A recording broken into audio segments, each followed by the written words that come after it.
back to the most professional sports channel on YouTube. Welcome back to Swivel Chair Sports. I'm your host, Zach Circlebark Burkle, here with my host today, Siege. Go ahead and say hi, Siege. What's going on? What's going on? Alright, please make sure to like and subscribe if you enjoy our content. Other than that, let's go ahead and get into it. So, in this video, we'll be reacting to the outcome of the College National Championship football game between the Washington Huskies and the Michigan Wolverines, where Michigan came out on top 34 to 13 after honestly controlling the game the entire way through, mainly due to Michael Penix missing a few crucial throws that if he makes, the game's probably entirely different. But in his defense, he was getting chased around all night long, just getting absolutely killed behind the line of scrimmage by that Wolverines defense. So, Siege, what's kind of your initial thoughts after this game? Um, it kind of just played into Michigan's favor. They did what they wanted to do, what their identity is, and that's dominate the line of scrimmage. Yeah. That's what won them the game. Um, they don't when they don't have to rely on JJ McCarthy to pull out anything special. That's where they're at their best. If they can control the run game and really just dominate the line, like I said, that's how they're successful, and that's who they are as a team. And they did that, and it showed in the score at the end of the game. So that's kind of Yeah, my initial thoughts. yeah. I mean, it was deceivingly close. I think at halftime you could say because, yeah, Washington was only down 7, but it felt like they were down by like 21, to be honest. Because I'm sure Michigan's time of possession was insanely skewed towards them. Um, and then I think they had like over 200 rushing yards in just the first half alone. And again, Michael Penix with like one or two throws in the first half that if he makes, it's probably a completely different feeling than what I'm describing. Um, he just did not look the same as he did in that Texas game, where he was just, which was what the thing was, he was getting similar looks. Like these were wide open receivers he was missing. Um, it's just they were the same throws that he was making in the Texas game that he was missing in this game. I remember one play specifically. It's a really good example because there were two different. There were two different. The play was ran two different times. Once in the first half, once in the second half. In the first half, Michael Penix like overthrew it. He going for the back shoulder on like a streak route down down the numbers. Not quite the sideline, but it was like down the Right. numbers. The safety was kind of hovering over the middle of the field, so Michael Penix tried to hit Odunze's back shoulder to lead him back towards the sideline. And if he would have hit him on the back shoulder, Odunze would have scored. And I think tied up the game before halftime or something like that. Um, but he overthrew him by like 5 feet. Um, Ended up, I think, punting on that set of downs. And then they ran the basically same exact play in the second half. I think in the third quarter, Penix hits him this time. Adunze ends up getting like a 50-yard reception out of it. And it set up Washington with a chance to, at the time, I think tie the game still because that was before it kind of got out of hand at the end. But it really, I feel like, just came down to those couple throws, and then the other big play, Siege, that I felt like was the momentum killer for Washington. Um, it was still a 7-point game. I think this was in the third quarter. Michigan had the football inside their own 5, third and 10, I think. A JJ McCarthy The run. 30-yard JJ McCarthy run right up the Yep. middle. If Washington would have held up on third down right there, forced the punt, they have a short field with a chance to tie the game.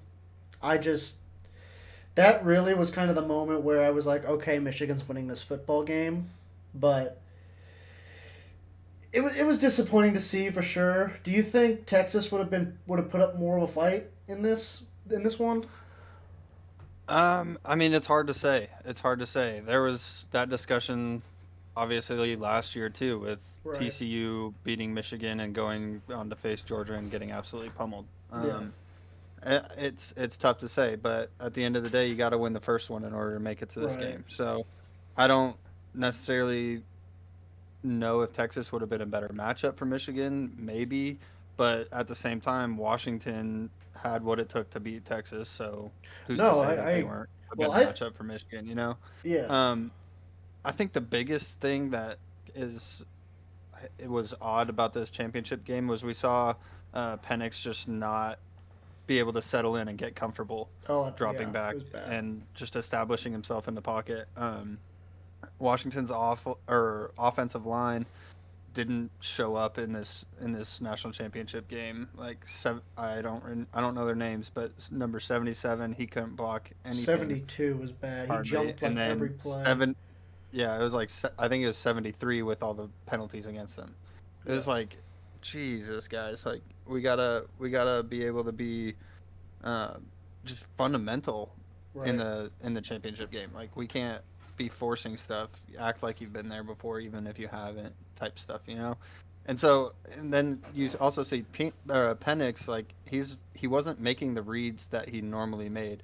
There was Hmm. multiple plays where he Yeah, just didn't see open receivers that yeah. were There was that tight had end right up the middle of the plenty of field late in the game. yes, Yeah, yes, through and this like through the it under was just route. weird because he wasn't making the decisions that he normally makes. You could tell he was trying to force things over and over and over because he knew that he had to be on.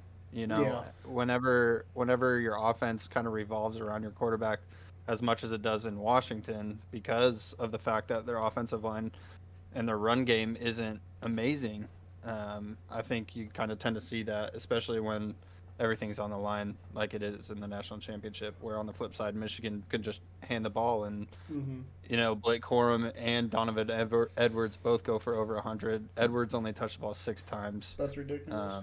broke two huge runs, and so yeah, I mean Michigan got to play the game they wanted to. Washington had to force, and it ended up in Michigan's favor. Yeah, and that Colston Loveland kid too. He like made a couple crazy catches that Yeah. kind of sealed the game down the stretch for Michigan as well. So not only did they have it going on the ground, but they also made big catches when it mattered. So, um, I agree. but yeah, I'm kind of with you. I think the biggest story out of this is going to be Michael Penix not being able to get comfortable at all, not even for a little bit in this game. Even on the drives where they would score, it was kind of like there was a couple prayers in there along the way to get him into scoring position. So Yeah, it was never like it never seemed like it was coming easy to him the entire game. The offensive line was a big reason to blame for sure. I know the right tackle seemed like he jumped off sides every or false start didn't jump off sides because he's jumping backwards. But it seemed like he would false start every single play. Like he looked like freaking Chiefs right tackle out there. It was Jawan Taylor. It was horrible. It was so bad. I mean, give Ironically, credit where against a credit's team out of due, though. Michigan as well. So that's funny. Yeah, But give credit where credit's due, though. Like Michigan's line played really well. hmm, Uh, they were dropping back in coverage, their safeties, and their corners were playing off ball quite a bit, just or off the line quite a bit, just to keep everything in front of them to yeah, take away those uh, to take away the long ball that Penix has been so good at throwing all year. I mean, right, they had a scheme that they wanted to run against Washington, and it worked. And I mean, they reaped the benefits from it. They executed their game plan and reaped the benefits. for sure. They wanted to play physical football. Washington did not. Washington wanted to be a little bit more finesse, and that kind of showed, especially as you got down the stretch in the game. Because there was some instances where I can think of one in particular where Penix was stepping up into the pocket to throw to the running back, who was kind of running a crossing route over the middle of the field. Ended up smoking it like 4 yards or 4 feet above his head because the middle linebacker was bearing down on him, about to lay some wood on him, and Yeah. Penix saw him out of the corner of his eye and like kind of flinched before he threw the ball, and so you could just tell he was kind of getting to a point where he was sick and getting hit, and he was getting a little scared. Which I mean, when you're getting hit as many times as he was last night, I don't blame him. Um, the one concern I kind of have is whether or not this affects his draft stock. Because I think he was a borderline first round pick going into this game, like late 20s, early 30s, maybe. Well, Hmm. I guess it would have to be early 30s, but late 20s, 30, 31, 32 kind of area. Um, For maybe a team like, I don't know, Pittsburgh, who made the playoffs this year, but still really needs that franchise quarterback. Um, or the Browns if they decide to grow some nuts and move on from Deshaun Watson. But I'm kind of this game kind of worried me because you look at guys like C.J. Stroud come into the league and he has a success immediately because he has no fear. And then you look over at the other side of the coin, you got Bryce Young, who every single game this year looked exactly like Michael Penix did last night. And that kind of concerns me. I mean, I guess if he's getting drafted to a playoff contender, you would hope that that offensive line's a little bit more stout than the Panthers. But that is one concern I have. I know you don't really consider yourself much of a pro guy. You don't watch much NFL, but is there any concern with Michael Penix's draft stock maybe going down a little after this game?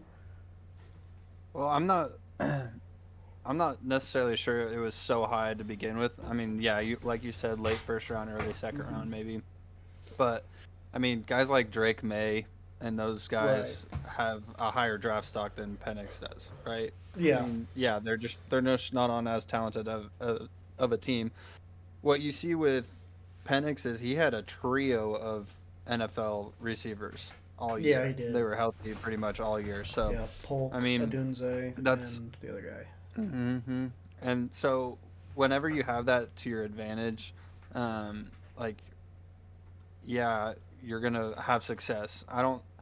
I mean, Penix is a great quarterback. Don't get me wrong. I think what he showed us against Texas, like he showed us he should have been the Heisman winner. That's what he showed me during the Texas game. Yeah. Um, Whenever it came to this game, though, it was weird. It was just like a completely different guy out there. He wasn't making those confident throws. He wasn't zipping Mm-hmm. the ball around, nothing like that. It was like scared throws, scared to make a mistake, and then because he was scared to make a mistake, he made the mistake. Right. And so it does concern me a little bit. Or it doesn't really concern me because personally I don't really care where he Yeah. goes. You have no race But horse in the race. everybody in his corner, it may be a little concerning, just from a performance aspect in this game. I Yeah. think a lot of, I think a lot of scouts and coaches can kind of take that, note it, see what he says during interviews and stuff like that, Yeah. to kind of get a feeling of what happened and go from there. But I mean, I don't know. We'll see where he ends up going. I guess here in when is the draft? A couple months? Is it in June? Yeah, I think it's in When is June, it? something like that. Sometime over the Okay. summer, Okay. Yeah. early late So spring. I mean, I wouldn't be too concerned, but maybe a few spots. Maybe a few spots. Yeah. What about what are your thoughts? Yeah. I mean, I was definitely from an NFL standpoint, just because like I watch way more NFL than I do college. His fearfulness, for lack of a better word, in that game was really concerning for me as far as an NFL prospect goes. To be if we're talking franchise quarterback, now if we're just talking like bring him in for like his rookie year or his rookie contract, don't expect anything out of him, really. Um, but if he's great, he's great. Then yeah, I think whatever take a flyer on him. But if you're like taking him, planning on devoting the next 4 years of your franchise to this guy with nah, like this is the one like Daniel Jones type thing. Like if they have the confidence in him that the Giants had in Daniel Jones for some ungodly reason, um, then I think that would be a mistake after watching him in this game because it seemed like when the lights were the brightest, he kind of shrank a little bit, and I can't tell if it just looked that way because his offensive line failed him as bad as they did, um, or if it was just a situation where he was just a little the moment was just a little too big for him because after all he was not highly touted coming out of high school necessarily. He went to Indiana, played there for like 4 year 3 or 4 years, was granted that extra year in order to play 2 years at Washington as opposed to one, I believe, and happened to just kind of. It almost seems like he captured lightning in a bottle for a couple years here at Washington because obviously Washington's a really good program. Obviously, they've been able to find and bring in really good receivers to surround him. Um, and I know he probably was pretty successful at Indiana for their standards, but at the end of the day, when you go back and look at the reasons he was not highly touted coming into college, I think maybe it has something to do with what we just saw.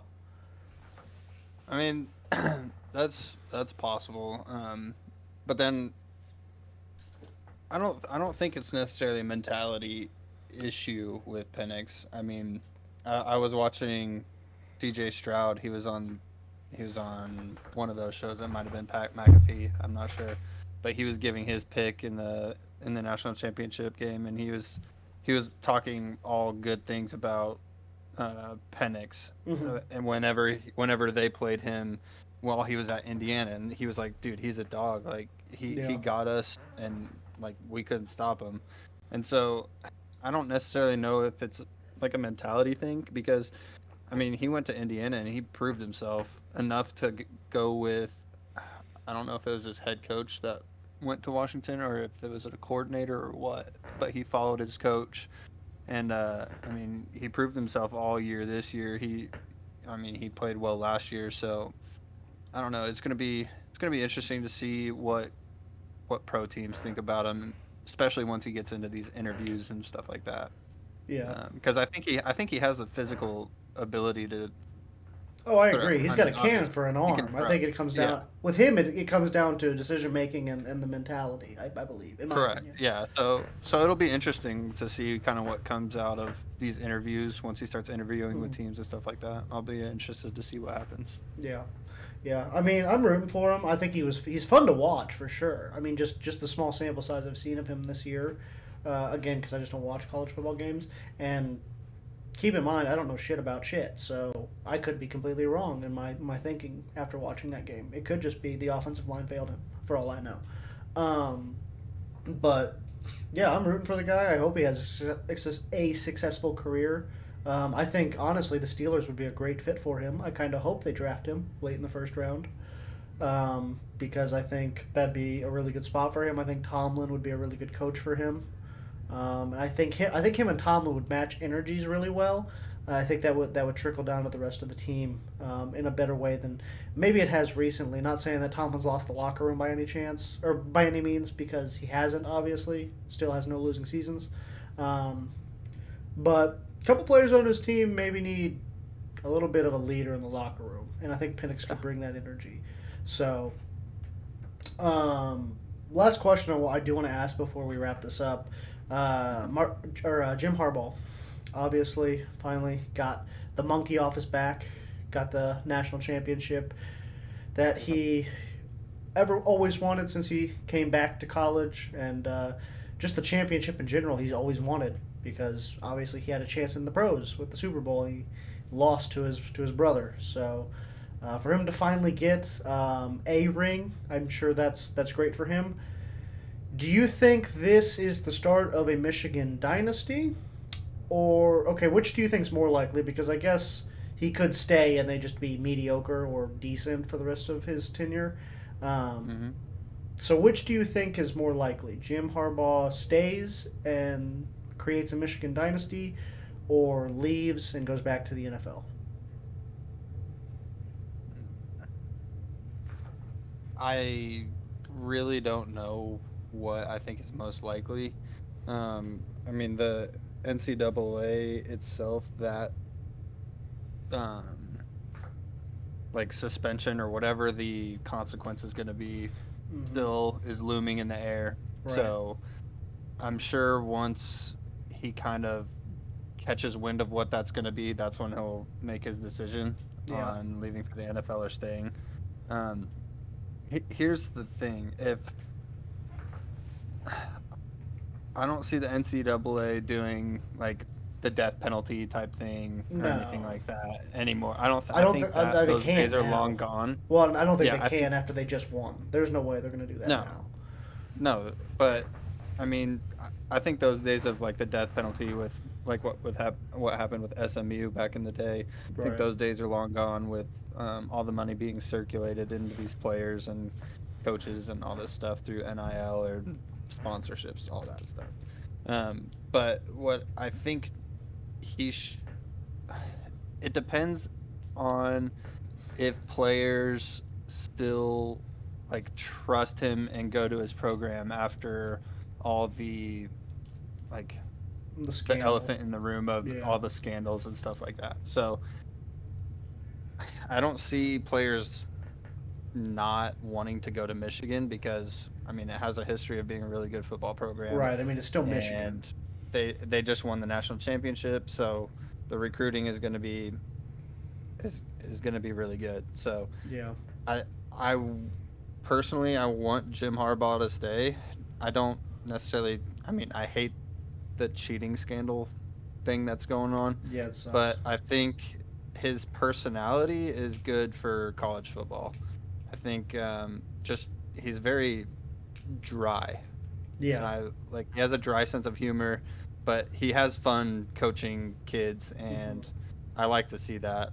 Um, and I don't know, man. I would hate I wouldn't hate it, but I don't really want to see him go to the NFL. I want to see him stay in college football just because I think he's good for the game, and besides cheating. But Yeah. so yeah, that's kind of where I'm at. I don't really know what he's gonna do. I think it really is a decision on what the punishment's gonna be for the cheating scandal Yeah. from the NCAA. Yeah. No, I pretty much agree with you wholeheartedly.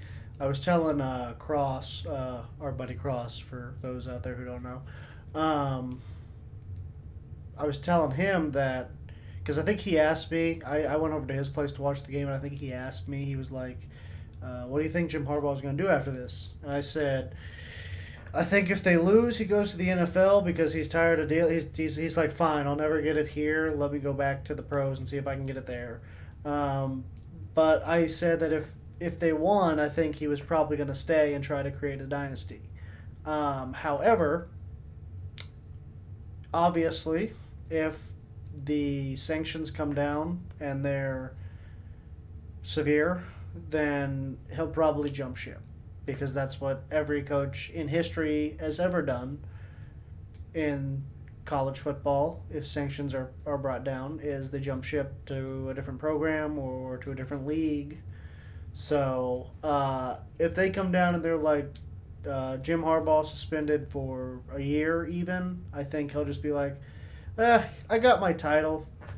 See you guys. I'm gonna go coach Justin Herbert over in L.A., where it's sunny and 75 instead of you know cloudy and 32. So yeah, I'm kind of with you. I think it kind of comes down to what kind of hammer the NCAA brings down on Michigan after winning the national championship. With the sign stealing scandal still in the air. But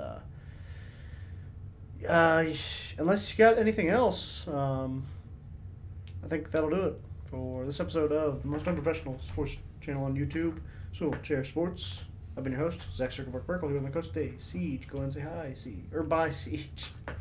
Bye guys, make sure you like and subscribe. All right, that'll do it. Deuces.